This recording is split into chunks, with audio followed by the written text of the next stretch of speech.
Seth is actually my number one cheerleader. He doesn't allow me to get down on myself without reaffirming who I am. He centers me to say, this is who you are. You know, you can do everything you touch, you succeed in.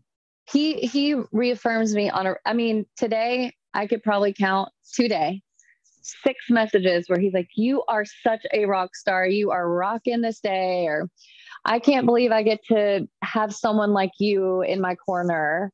I mean, every morning it's, you're my queen. You motivate me. We cheer each other on. Hello, everyone. I want to tell you how excited I am. I have Jenna and Seth Griffiths with me here today. And let me tell you, this is a power couple. You would need to know you don't want to miss this one. This is going to be awesome. So I met Jenna and Seth at a relationships retreat with Svetlana and Jerremy Newsome a few months ago, and we just hit it off. And we had so many things in common. I could really relate to Jenna and really just admired their relationship. And so everyone who is either seeking a relationship and trying to find someone that's just right for them, or you're already in a relationship and it's solid, or even if it's not, and you want some tips and you want to see just kind of the realness of just how daily life works for this amazing couple. They live a little bit of an unconventional life, and yet they manage all these different things with their kids and with work and all these other things going on. And so I just was fascinated by how they operate and how they manage life in the world and how much they love each other. So let's get started. I want to introduce, say hi, Jenna. Do you want to just say hi and introduce yourself? And then we'll go to Seth next. Tell us a little bit about what you do in the world and what you're up to and all the amazing things happening for you.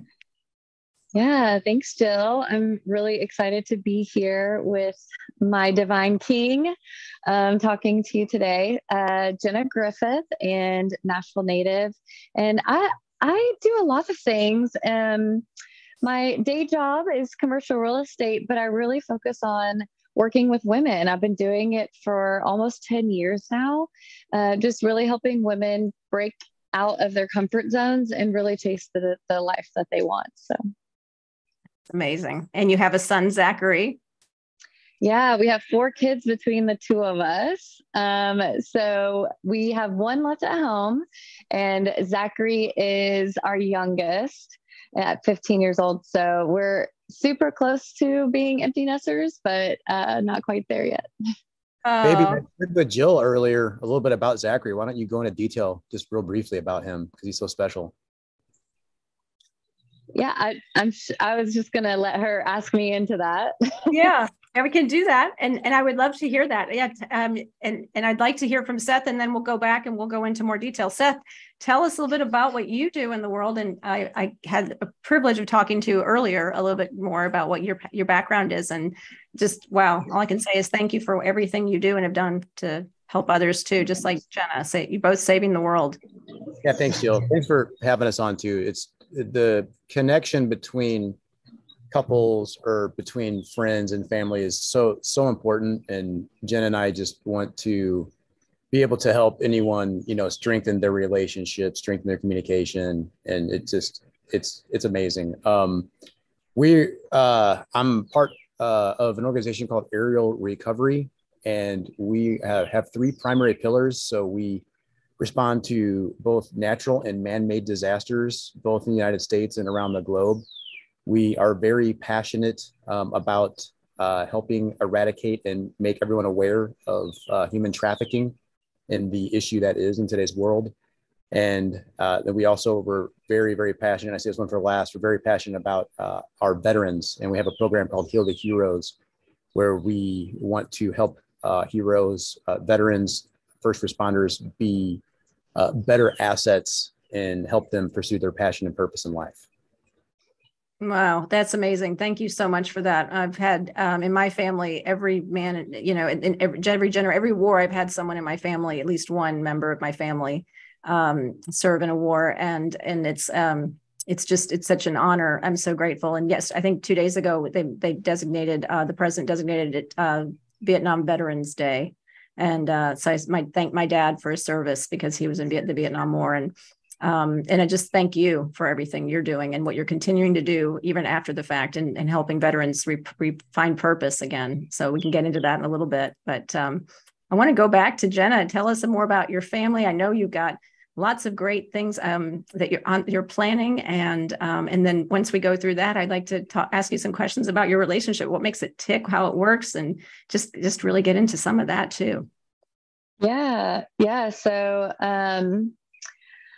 gosh, I know we don't have a ton of time to do the whole story, but I'm really passionate about women. I was military spouse for a long time, and now supporting Seth in his purpose and traveling the world and rescuing all these people. It kind of has a similar, military wife feel to it. So I'm really passionate about military women or military spouses specifically who are just struggling to feel like they have a purpose. They get stuck in feeling like, is this my life? Is this all I'm supposed to do is take care of the house and take care of the children? And that's something that I experienced and decided, no, I have more of a purpose than this. And so I really try to help women break out of those limiting beliefs and just finish writing a book. So be on the lookout for that.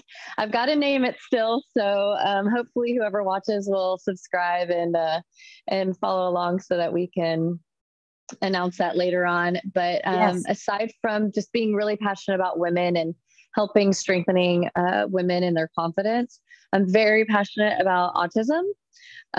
We have 2 children with autism. Kyle is 22 years old, and I got to be a part of his life starting at 14 years old. And our youngest Zachary is 15 now. And with that, I've watched a lot of what they've struggled with. They are living normal, high functioning lives, but there's that, those little quirks, right, that kind of can complicate things a little bit. And so I'm currently working on a project for a co-living space for autistic adults to find independence, not have to stay at home with mom and dad, because they don't really need to. And so I'm really, really excited about that. That's something Seth and I will be working on together. And yeah. That's amazing. There's so many passions. I think that through the trials and the struggles that you've gone through and things you've experienced is you're just naturally like, how can I make this? It's so kind of how I think about things too, is everything I've gone through in life. It's how can this be not happen in vain? Like it's, what can I do from what I've learned and the struggles, the trials I've gone through, and then share it with others or find a better way so people don't have to struggle as the way that I did, or that you feel you have such empathy for having gone through these things, and then such love for Zachary, and Kyle both, in being able to meet their needs and then see other families who are going through that. Yeah, I mean, the reason why I'm so passionate about it is I wish that I would have had some sort of mentor of sorts to be like, it's going to be okay. I ended up getting involved in a group right around that 28, I feel like everyone kind of goes through a season in their late 20s or like, what am I doing with my life? And there was just something different for me because, I was raising children. My husband was gone all the time. I was trying to figure out how am I going to make an impact on the world? How am I going to create financial, add a financial piece to my family's income? Even though that's not priority for a lot of women, there's something really empowering about that. And that's basically what I've made a mission of mine, is to talk to the 28-year-old Jenna who is like, what am I supposed to do? Do I even have any talents? Yes, you do. We all do. So I really want to bring that out in women and make them feel like the amazing women that they are. I love that. I love that because it is.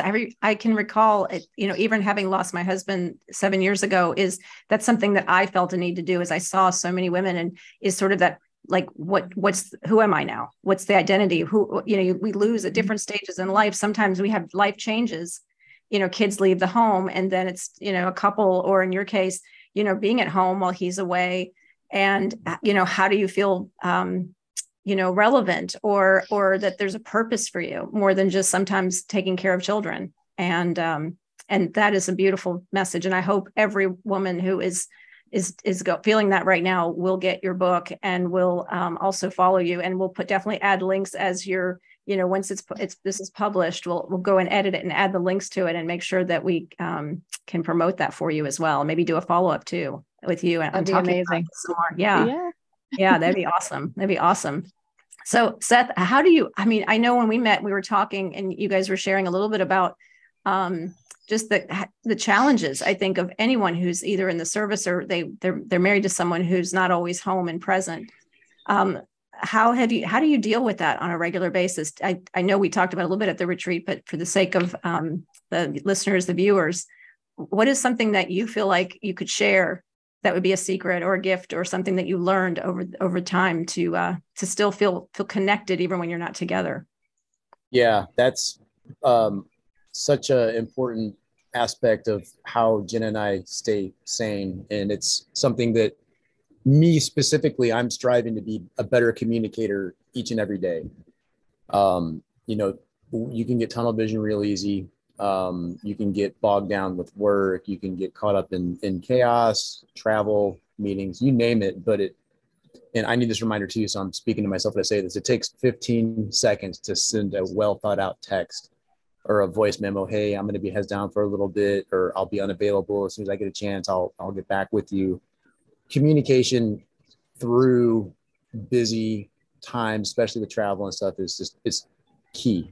And it's key to keep improving on it each and every day, each and every deployment, each and every trip, because you're anything that is an issue while you're separated from your spouse, your significant other, it's gonna, while you're away from each other, it's gonna either you'll talk about it or it'll fester and be worse when you get home. So communication is just so important.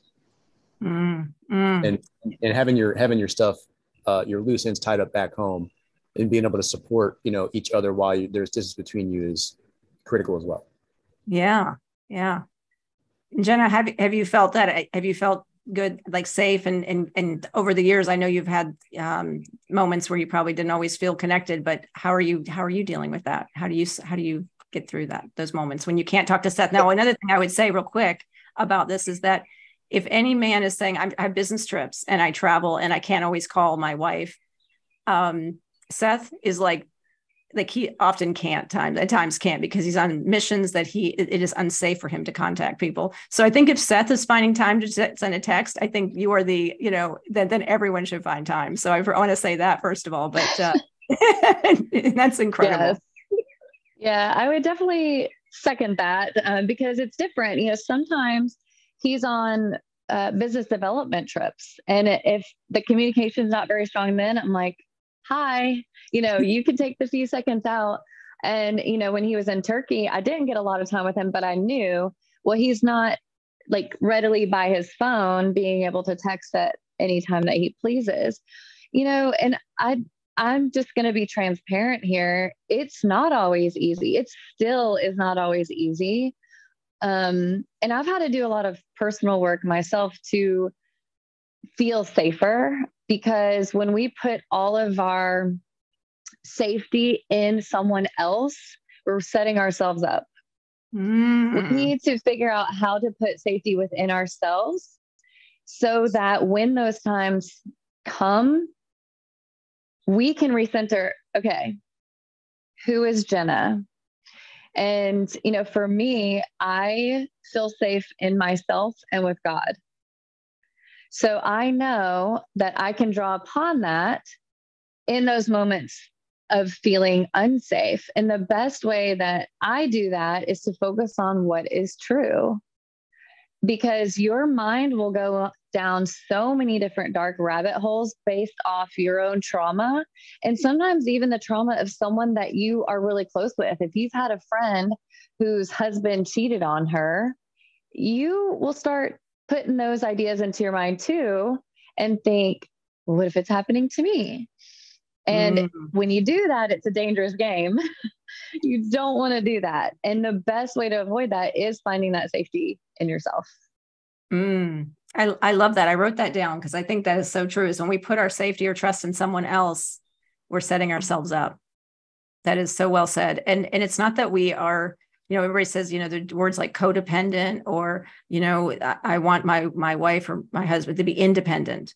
And it's like, well, then there's that interdependency, which I think is a beautiful word. And so it's sort of that happy medium where I'm okay, but that I know that he's there and I can count on him. And I know the truths that I know are that he loves me. He's chosen me. He's wanting to be with me. He's not here right now. Nothing's happening. And anything I'm trying to make up in my head about it is just that, a thought.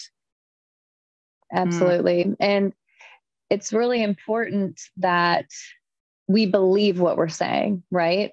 I talk to a lot of women who have talked about, I have all these affirmations. I've been saying this every single day. I've been manifesting this every single day. And the very first question I ask them is, what do you feel when you're saying that? Because if you just sit there and you say, I am so rich. Okay, I'm on with my day. That's dead. There's nothing there. But if you get so excited, I am so rich. I'm rich because I own a home. I have a car. I bought groceries this last week. You start to think, I get excited when I find a penny on the floor because it's one more penny that I didn't have a few minutes before. Yes. And so when you feel what you're saying, you believe it. Your subconscious believes it. The energy in the world believes it. If someone's hearing you say it, they believe it. They're like, dang, she is rich. Yeah. It's tying emotion to those affirmations. And it's not just like a rehearsed or recited text that we're reading out loud. It's really feeling it in our gut and feeling that powerful emotion. And, it's tricky sometimes too, is that I think though, is that sometimes when we're down and women, we have these emotions that kind of race. And sometimes if we're tired, if we've had a lot of stress in our lives, other thing outside, situations happening that affect us, we can be in those lower states. And then that's sometimes when we go to and we say to our partner, hey, I need reassurance, or I need, some kind of a, and so sometimes when he's not there, I imagine it's tricky in those times too, where you feel not supported. And, even though you are, it's that reminder. And so, what is a moment or a time where you've overcome and you maybe had those challenges? Is there an example or a story that maybe you can share that would shine some light on how you work through something like that? Yeah, it happened really recently, actually. Seth was at a training in Aspen, and he was ice climbing these insanely gorgeous frozen waterfalls. And I was back home getting hit after hit after hit. It was just one of those negative snowball days. And he sent me a picture, a selfie, like, look, it's so beautiful. And my initial thought was, must be nice. Must be great to be hanging out with your friends while I'm taking care of all this stuff back home. And I went into truth. And two of those were, my day really wasn't that bad. I was in a single moment of feeling super overwhelmed and super as though I was out of control. That's a big one. I was out of control of my situation.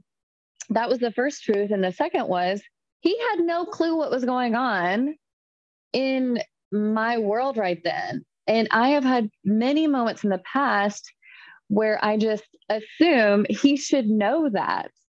And I really had to hold myself accountable and work through that, because it's not fair to him that I expect him to be telepathic and know that something is going wrong with my day. And so that specific incident, I said, it looks so beautiful.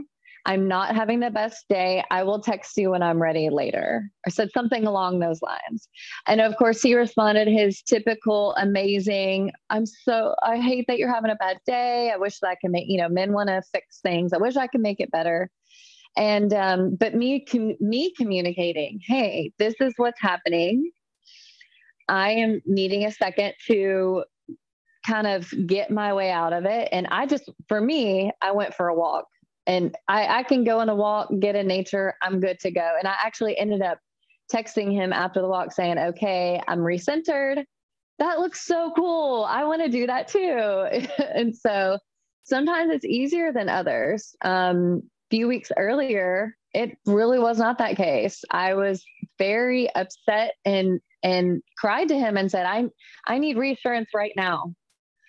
And it takes two. It really takes two. It takes that strong communication, because he and I have set those boundaries and those expectations around his travel. So now he knows not to respond. Like, it's a natural way to respond. Why do you feel that way? I'm not doing anything. And you get on the defensive a little bit. And so he and I have it to where he can say, okay, what do you need from me right now? Wow. How can I reassure you right now? And it's a totally different conversation. She told me to quit sending It's pictures. a very elevated. Go ahead. She said, quit sending pictures. It looks terrible. That's not what I said. That's not what she said. Jenna's real good, because like the good thing is like, we're at this point, we're both very aware of how our significant other operates and what the needs are. Mm-hmm. Again, this is directed, this is inward me. I'm a dumb guy, and I'm still not where I want to be. So that's why I say that daily, I'm still just trying to be I'll never be a communicator like how women are such good communicators, but that's not an excuse. And I can still be a better communicator because of my wife needs. I love that. And it's the willingness. I think we learned, where there's a will, there's a way. And you have to be, and you definitely figured that out. And it's such an elevated way of being that you both have learned to strategize in how you communicate when you're away. Is that there's not this defensiveness. You said it in such a great way, and still being an elevated queen and going, I need a moment. It looks like I'm glad you're having a good time, or the text you sent, and I need, I'll need to get with you later. And I'm not having a great day. And then your response was not to fix, yours was like, how can I help? And, that was it. It was like no defensiveness or like retaliation or feeling like you had to, you were, feeling even a feeling of guilt, like, oh, I shouldn't have sent that, and then it's just, it's being present and just taking the high road, really, isn't it? A great hack that we've actually kind of discovered here recently, which is not rocket surgery by any means, but you can send voice memos through text. And it's something that I can do. And if I'm in Turkey and I've got, a 20-second walk, I can do it, and we can send it through secure messaging and just make use of that time, just so she knows that, when I've got a little break, that she's on my mind. Yeah, that's been really helpful. Yeah, me saying that, I can still be better, but that's just, just a little like trick that is, so we constantly know we have each other's back no matter what. Yeah. Beautiful. And can I add to that, something that has massively been part of our success are the couples that we associate with. I have women in my life who hold me accountable to being a strong wife, being a strong mother, communicating my needs in an effective way. And Seth does as well. We'd probably not even be on this call if we had couples friends who are like, screw him, he's so dumb, he doesn't know what you need. It matters. It matters who you spend your time with. And we hang out with people who lift themselves and each other up, who hold themselves and other people accountable, and show love to themselves and to others. It's really important. That is so true, what she's saying. That you need the people you spend your time with, you need to be around other people that are in alignment and other people that love. Yeah. I love that. Other people that love and not talking badly about their partners or bringing each other down or judging. Yep. Or even there's no jealousy. There's actually just a total uplifting of each other and wanting your couples, everyone to win, lift each other up. Yeah, that starts with you. That starts with you, me, him, her, And if you get to a point in life where you want genuinely, remember what we talked about with affirmations, you can't just say you want people to win. You have to want people to win. Guess who else is going to win? You are. It's so cool. Like everyone, everyone's like, it's so funny. I had someone recently say, Jenna, you're just so lucky. I said, no, I'm intentional. There's a big difference. Yeah. I love that. Not lucky, intentional. So there's the videos. That's a great one. And I love the reframe you did before where you said the idea of, just being frank about what's going on and not stepping down or getting retaliating or defensive. And then the second one was the videos. And then the third one is who you associate with, other couples that you associate with that are positive and that love. That's really awesome. Yeah. That's awesome. Yeah. So how is it that, I guess both have been married before. So you're remarried. You've been married for how long now? Almost 2 years. I should have made him answer that. I was ready. Yeah. I set our security code on our house alarm to our anniversary date. So my husband had to remember that. That's nice. That's a little trick. But yeah, didn't have the year though, but yeah, it is okay. But at least the day was helpful. Yeah. So have you talked about, it sounds like you really understand how each other tick, love languages, meeting each other's needs. What are the things that you do special when you are together? How can you maximize that time when you are actually, present and you're physically together? What are the things that you try to do? And do you have any rituals or routines or any things that you do to make sure you maximize that time? Yeah. You want she's waiting for you. I think she's waiting for you, Seth. So something that's been working really, really well for us has been taking walks together. Because you can leave your phone or you can put your phone in your pocket and you're out, you're moving. There's science behind, brain activity when you walk, and the pathways are open and everything's firing. And Jenna recently is a 75 hard graduate. Yeah. But what that meant is I ended up doing lots and lots of walks with her through January and December and into March in the rain, snow, 2 a.m, you name it. But there are ways that people can, without spending a lot of money or adding a big stressor with having to drive or go somewhere, there are some simple ways if you sit around and look that you can connect with your significant other with it being not a major muscle movement. And it shouldn't be a muscle movement. It should be something you're looking forward to with your best friend. And it should be something that is that you defend and you cherish. Yeah, this is a pro tip. Get ready to take notes.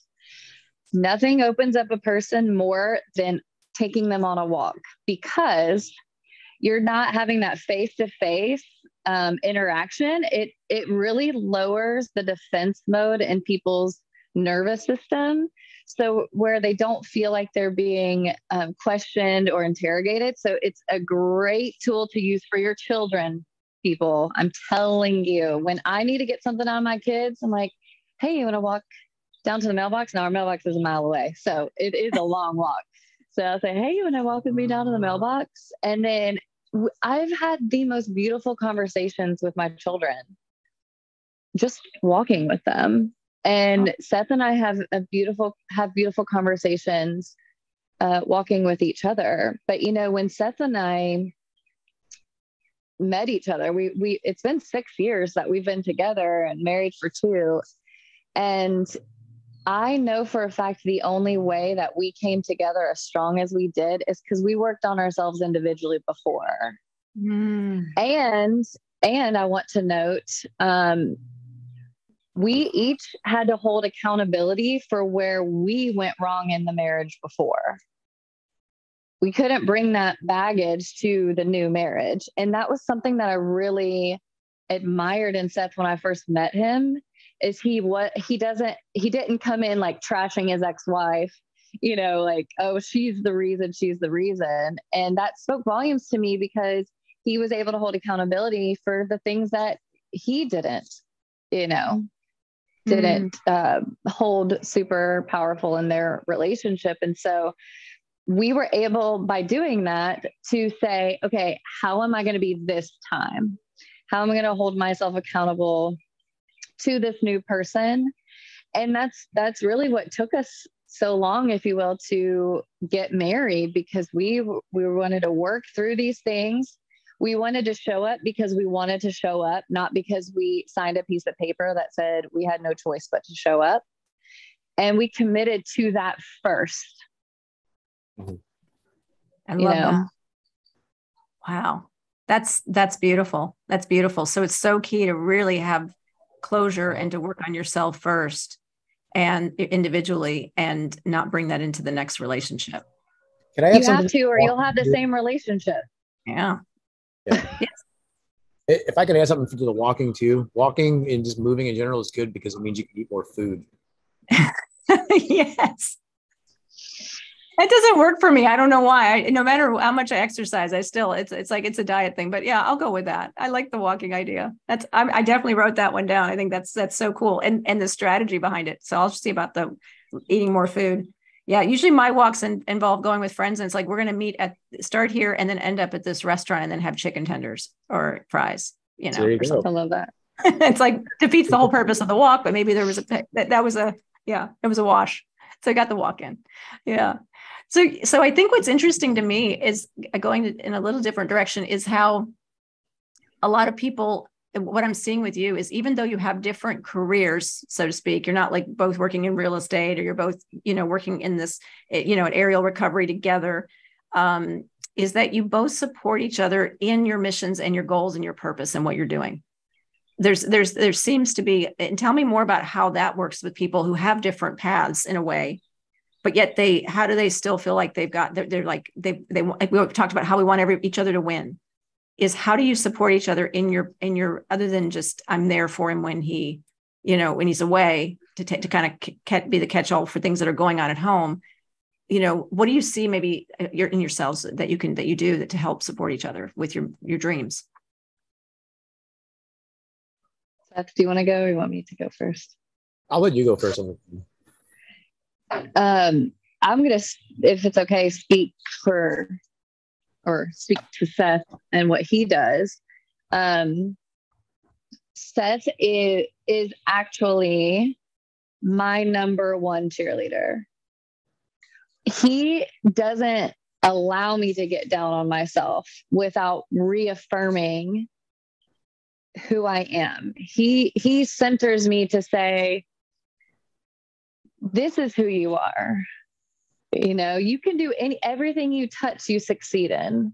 He reaffirms me today I could probably count today 6 messages where he's like, you are such a rock star. You are rocking this day. Or I can't believe I get to have someone like you in my corner. Every morning it's, you're my queen. You motivate me. We cheer each other on. And, Seth, when we met, was a home builder, and he was really good at it.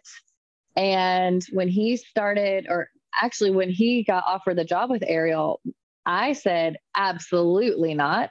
There's no way that's going to work for me, because I didn't want to have that lifestyle again. And, fortunately, Brittany and Jeremy, who own Ariel, are incredible, and they swayed me. And he's blossomed into this purpose-filled life that sometimes, and it's been recent, I'm like, this is your job. How cool is that? So because you had you were able to, I wouldn't say set him free, but kind of give him that space to choose something that didn't feel like you were scared of, perhaps, of what that would mean in your relationship, that you said yes to it and let it happen. And here you got this beautiful result out of him just really finding this purpose and having more happiness and joy and really bringing it home to you. So he actually it ended up being a huge win-win. Oh yeah. There are For still sure. sacrifices, but it's Always. a win-win. Yes. But when I see videos and pictures of these humans that he's helping, how can I not? Like not many people not only are willing to put themselves in those situations, they don't have the skill like Seth does. And, I've several times said to him, I'm glad you're doing this because I could not do this work. They're crawling into buildings in Turkey that could literally fall on them any second because they've got a heat sensor saying there is someone alive right there and I'm going to do whatever it takes to get them. Wow. That's so touching.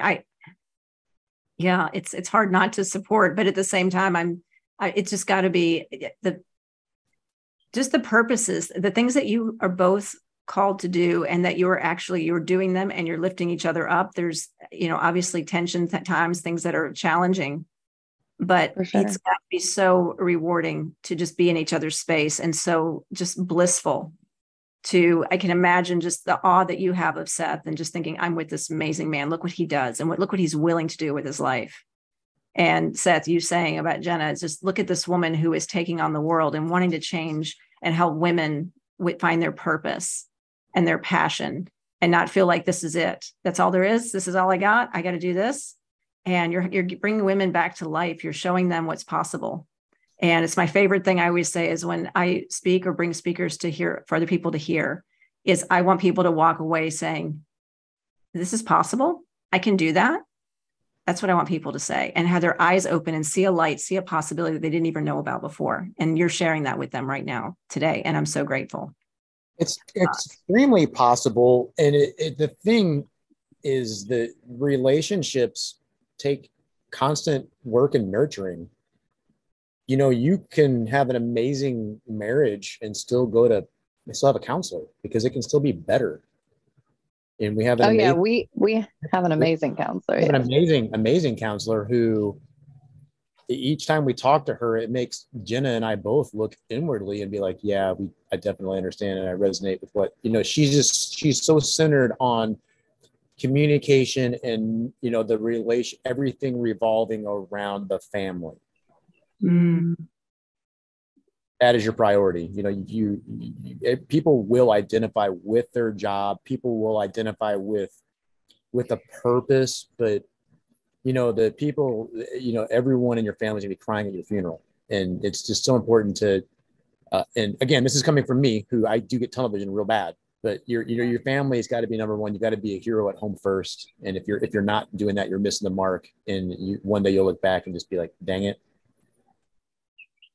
I love that. Hero which goes back to the power of having other powerful couples in your circle, because he's drawing on that. If it were just him and I figuring this out, I mean, yeah. Excuse me. We would not be where we are. I think that's what I saw at the relationships retreat, seeing you both and like Svetlana and Jerremy and Josh and Kelly and just other couples. Just I walked away going, that's possible. I can do that. I can have that. I didn't know. I'm like, you can ask for what you want. You can actually negotiate. You can actually show up and actually be real. I mean, I knew that, but that safety of not feeling like what we learned, the thing about when there's a resentment, something that we stuff and we say, I'm just not going to worry about it. And that one little resentment builds so quickly. And to just like you handled that with the skiing situation, with the picture is that, okay, instead of going, oh, great, I'm glad you're having fun. And then you're like, and you just inside you're like, but you just said, okay, here's how I'm going to handle this. And you didn't go there, or if you did, you cleaned it up and you went inside and you figured out how to, as you said, to resolve that. He didn't know where you were coming from. He didn't know what was going on. He wasn't there. And like, he should know, he should read my mind. He should know I'm home with the kids and all this stuff's going on. And I have all these things happening. He should know, and yeah. And he doesn't. That's the truth. And he wants the best for you. And he was just sharing a happy moment. And he wanted you to see that he was happy. And it's so funny how we get so stuck on some of those things, and looking back and seeing like, oh, after the fact, it's like, gosh, that was all it was. So yeah. There's so many things I could ask, and I don't want to take up too much more of your time because I know you have lots of things to do later this afternoon, but I'm wondering, what is next for you all? How do you see your life in 5 or 10 years together? Are you going to be working with Ariel? Do you see a mission, a project, a future? Have you talked about that and things you care to share? Yeah, we actually just recently did a couples vision board. We wrote a couples eulogy, and wrote out, if you've heard of SWAT, it's your strengths, weaknesses, opportunities, and strengths. As strengths. Threats. Yeah. SWOT analysis. Yeah. SWOT analysis. Yeah. And for us, we will definitely still be with aerial recovery. I was seeking for Seth, but we've talked about that. Because it's just already in the 2 years has been incredible how much impact it's had, not only on the people that they've been serving, but, just with us personally. I'm definitely going to have I'm creating, I told you about the autistic adult home. So we definitely will have that already franchised out. They're going to be all over the United States. And we're going to be helping autistic individuals just feel independent. And I'm going to be speaking around the globe to military wives and other women who are just feeling stuck. I'm so excited. And you told me on the phone earlier that you're going to be doing a TED Talk. Yeah, doing TEDx Lausanne in October. That is such a dream. I'm so excited for you. You are on your way. This is happening. And it's beautiful to see, we can create vision boards for ourselves. And I know we do that. A lot of us do that. But when you do it together, it's that couple that when it's working and it's right is when it's exponential, that 1 + 1 = 11, as Jerremy and Svetlana say, it's definitely our 11, and you just so much more that you're accomplishing, and that you are spreading out. This love is just so abundant that it's just the energy, just you can feel it from you both. It's just how much you care and how much you want to serve and how blessed you are as a result. And even just the blessings that you share with your family and everyone around you and the couples that you're in a relationship with as well, because you lift everybody else up too, seeing your examples and your stories. Yeah. And so Ariel, and then the homes. And I love this because I think, Seth being a home builder, that's obviously going to be really helpful because he's got that background, and probably with looking at different things as far as land acquisition, finding sites, and you're going to really do amazing with that. Yeah. So one other thing I was going to ask for viewers and listeners who don't know what that is, you mentioned a thing about a eulogy, writing your eulogy. And I've heard of this before. And would you explain what the purpose is about that and what that's for? Yeah, so I had never done that before until I joined Brittany Turner's G-Force mastermind group. And she has everyone write your eulogies, because if you don't know where you want to end up, how are you going to plan out how to get there? And so that's the point of the eulogy. Who do you want to impact? What do you want to accomplish? What accolades do you want, if you want any? Do you have any children? What are your children like? What's your spouse like? Where do you live? She has us get really detailed with that. And then what we do is we take that and we map it out into different categories, such as life, spiritual, financial, economical. And then we create this, it's called a 1-page plan, 5 years to 90 days to 30 days. And it just really simplifies, everyone has a dream. All of us have dreams, but what are we doing to get to it? Right? It's too overwhelming. To like, oh, I know I want all these things. I want this amazing life, but I don't know how to get there. It's like when your house is destroyed and you're like, where do I start? Well, you got to pick up the first sock. And then you pick up the second, and then you pick up the pants, and eventually you have a clean house. It's the same thing. If you start with the end, then you can map out, okay, so if this is going to be true, what needs to happen in 10 years, in 5, in 1, this quarter, this month, this week, this day? And it keeps you on track for that. Wow. I love that. That's so great. And Seth, have you found that helpful for you as well? Yes. Yeah. If you, whether you're passionate about pasta, or you're passionate about real estate, or you're passionate about helping those in need, if you don't know where you're going, if the person driving the bus doesn't know where he's going, there's no telling where that bus is going to end up. So it all comes back to, what we kind of said earlier with intentionality, in my opinion. Intentionality, and that also covers, like we've also said, that the people you surround yourself with. You're going to be most like the people you're around, and once you find a tribe, you just, I don't know, life just seems to all just not become easier, but it makes more sense, and you'll start seeing some anchors in your life that stuff that's holding you down, that you maybe weren't fully aware was an anchor, especially if you're going through a radical change or a radical growth. People will take notice, and some will kind of scratch their head, and some will see it for what it is. But being intentional with all of your time is just the biggest, or one of the biggest things to just package from this. I love that. And being intentional with all your time.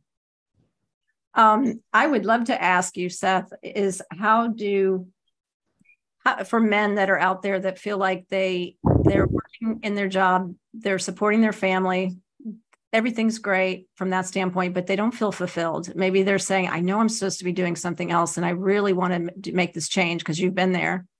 And how do they find the courage, and what would you say to someone like that who's saying, I just know there's something more for me, man. I just don't know. Like, how do I do it? I have a family. I know I'm supposed to be doing something else, and it's just not this. I think a key would be to find someone that you're moved by, and kind of try to see the path that they took. Or, obviously everyone has the day-to-day. So if you're going to make a big change, it's going to come in you're going to have to make more time in your normal day-to-day. But just being around people that believe in you, and, don't have limiting beliefs is so big. Find people who believe in you and who are doing what you want to do. Absolutely. Yeah. Or where you want to go. Yeah. If you aspire to build bridges, you maybe you don't want to hang out with the pasta guy, Isn't that funny? I think it's something I've noticed a lot. Having dated men, and women do the same. We get into these routines of I have this thing, there's a thing called the 33% rule. And it's 3 different percent. It's basically the percentages in which we spend with different types of people in our lives. So if you can imagine a triangle, and there's the middle 33%, and those are the people that are those that we associate with on a regular basis. It could be friends, family, coworkers. They kind of keep us at status quo. They don't really lift us up. They kind of keep us there. We kind of get stuck there. And then there's that bottom 33%. And sometimes they can tear us down, people that can tear us down, but there are also people who are maybe behind us that we can help and, put a hand out and help them come up. And then there's the top 33%. And the top 33% are those that are where we want to be maybe 5 or 10 years from now. It doesn't have to be even that time frame, but it's the people that scare us a little bit, that we are a little bit intimidated by, because we want to be where they are, but we don't know how to access them, or we're just so in awe of them. And we're like, if I could just muster the courage to call that person and say, I want to have lunch with you, or who they are, and you just want to learn more about them.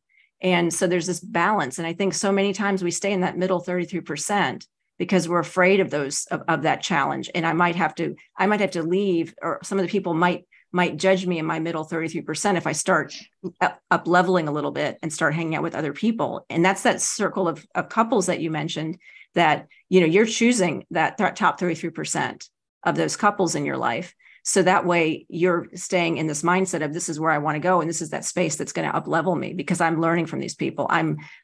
They challenge me to be my best self and in a better couple. So How do you feel? I guess that middle 3%, 33% is so many of us to stay in that space and we feel comfortable. It's in that comfort zone. But what are they missing out on by not being in that top 33% or seeking those? So I will say that I don't know if you study or follow or listen to Joe Dispenza, but he talks about this. Yes. Okay. He talks about the physics behind making a change in your life. And you nailed it saying you're in that comfort zone, right? So anytime that you try to get out of that comfort zone, your subconscious is like, no, wait, hold on. No, we haven't been, this is not how we've been doing it. This is uncomfortable. I do not want to do this. And that is typically when you lean in with some curiosity, just get a little curious about, okay, what could this mean? What would this do? You know, for me, it was when Seth, you know, was given the offer to work for Ariel. Now, at that time, I had no clue, neither of us did. We didn't know anything about Ariel. We knew nothing about Brittany Turner, none of that. Okay. And after finding out who Brittany was, if you will, you know, her impact, I was like, you know, checking my pulse, like, oh my God, you know, you change, right? Because you're like, I don't have anything to offer someone like that. You know, she's accomplished all these things. And she was one of the people that I leaned in with that curiosity. And I just thought, I'm going to be myself and let's see what happens. And I think Seth, you know, can attest to this too. My life is not the same. I mean, it connected me to all these incredible people, Kelly Brock, Jerremy Newsome, Svetlana Newsome. You know, we find ourselves in these spaces where we're like, how did we get here? You know, and it's really exciting. And like you said, the 33% behind that you want to bring with you, mm-hmm. You do that by living it out. I've learned the hard way. You can't heal someone who doesn't want you to heal them, if that makes sense. Yep. Oh, I do. And so you lean into it with the attitude of growth and experience. And that creates that momentum. You're refiring those signals, right? As Joe says, not to go too in his realm, but it refires those signals and you start then believing, like now I'm like, I have so much I can offer Brittany Turner. And you know what? She would say the same thing. Mm-hmm. I she's incredible. Refire this. Yeah. And she's an incredible woman. Yeah. Yeah. And yeah, Seth, did you want to add something? No? Okay. I love that. No, it's perfect. It's perfect. I think it's so true. It's like, is that we get into this. And what I think I got out of that I never really thought about before is, and I wrote it down, is it takes just one outreach, doesn't it? It doesn't mean that like, okay, I need to have 10 friends. So I've got to find 10 friends. It's you just find one and your world can change forever. You don't need a ton of mediocre friends. You really only need, you know, a handful of people that would drop what they're doing to help you out and will always be genuinely be there and will be, we'll tell you things you need to hear sometimes too, not just sugarcoat everything. That's right. That's the top 33%, or that's what they do. Is it's not just, oh, you shouldn't have done that. Hey, why do you say that? You know, it's the, well, what were you thinking? Why did you, you know, kind of, it's somebody who'll call you out when it's worthy to be called out. You're, you know, and that's out of love and out of wanting the best for you and not out of retaliation. That you've let into that circle when they're giving you some feedback on something, you should take that to heart because you've carefully chosen your circle. Ooh, I love that. Yeah.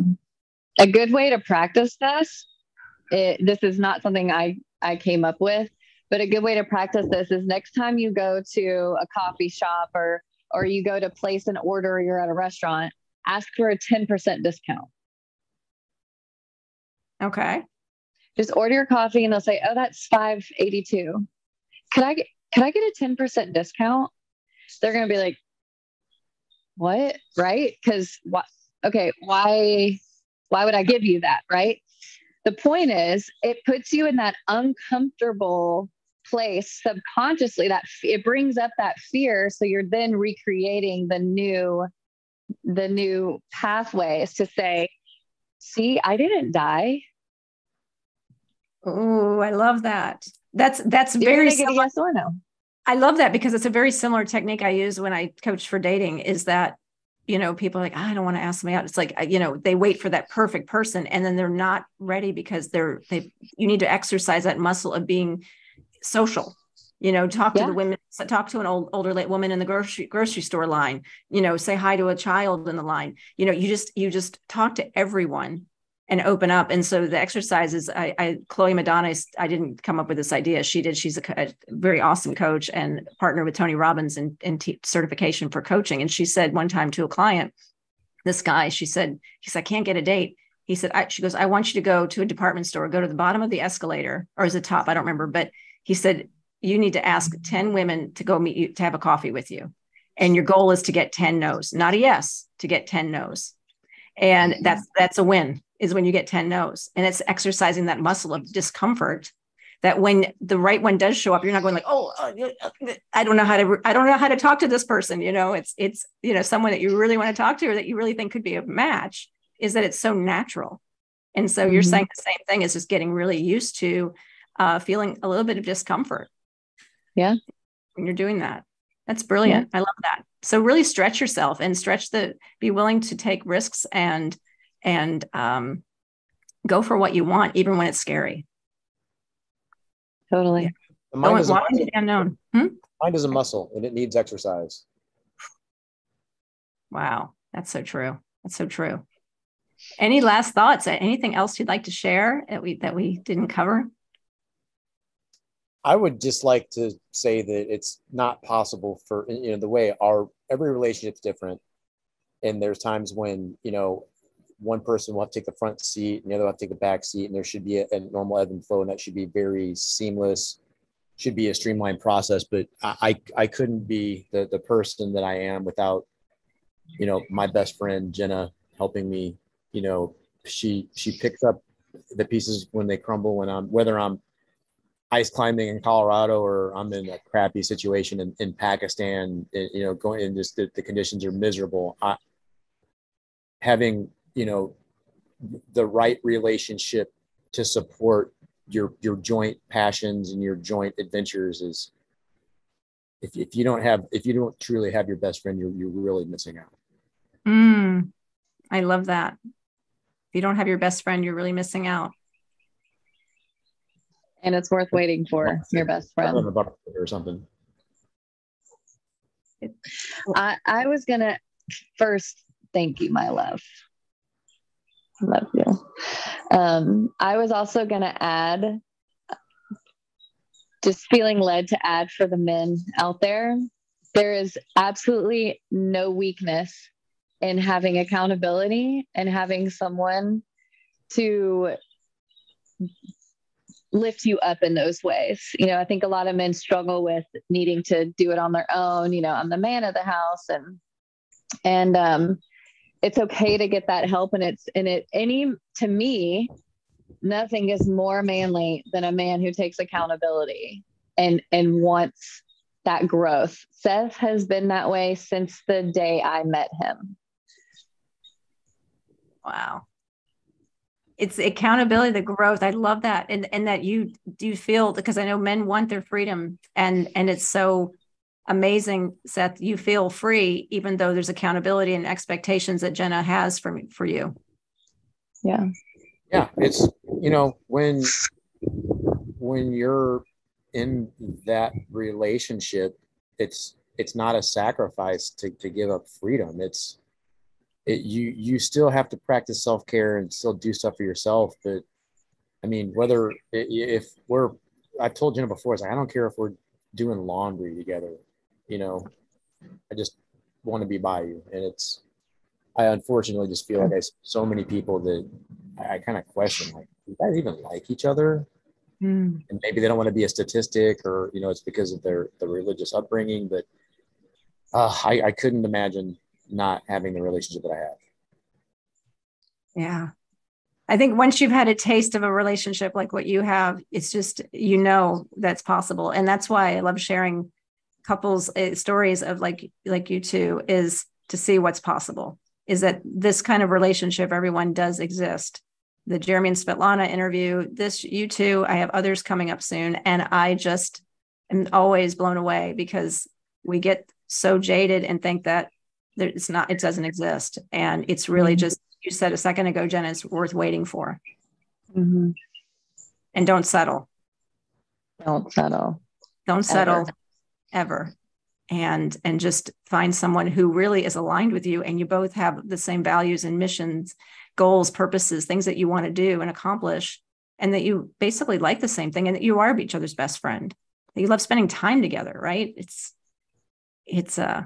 I think some people say you have to be complete before you get together, which we talked about that. But sometimes I think what happens is, it's especially later in life, is midlife, is that they're two independent people, and they're like, they just want a companion versus someone to actually build a life with together. And it gets challenging, is that sometimes to find that person who still wants to build a life together as you get older, when it's the second time around or the third time around, is we get set up and we settled and we think, this is my life, and I hope I can just find someone that we can spend, like we can enjoy each other's company and pass the time. Mm-hmm. But there's not this connection of, we both have the same goals, mission. We both care about others. We want to serve. We want to impact the world in a greater way, or not, but then that both people feel the same way, and that they both have those things. And I think it's so important to find that up front, and to know that up front, find that out, and to really seek that, and not settle, and not just say, oh, but he's really great in every other way, or she's really amazing. My gosh, my family's going to love her, or my kids are going to like her. She's whatever the thing might be, right? Is that it's really knowing that there's alignment, because at the end of the day, it's you two, and you've got to really want to be together. And so, yeah. Well, when you're spending that type of energy on someone that's not right for you, you're literally blocking the energy for the one that is right for you. It's essentially putting like a blinders on and telling God or the universe or whatever you believe in, like, I'm okay right here. It's again what we talked about with the 33% is like, yeah, I'll just stay right here in my little space and be cozy there. Yeah. And you're right. I've done that recently. And I can tell you, it's very difficult, because you're right. It's not the other, someone else will come along. We're literally blocking that possibility.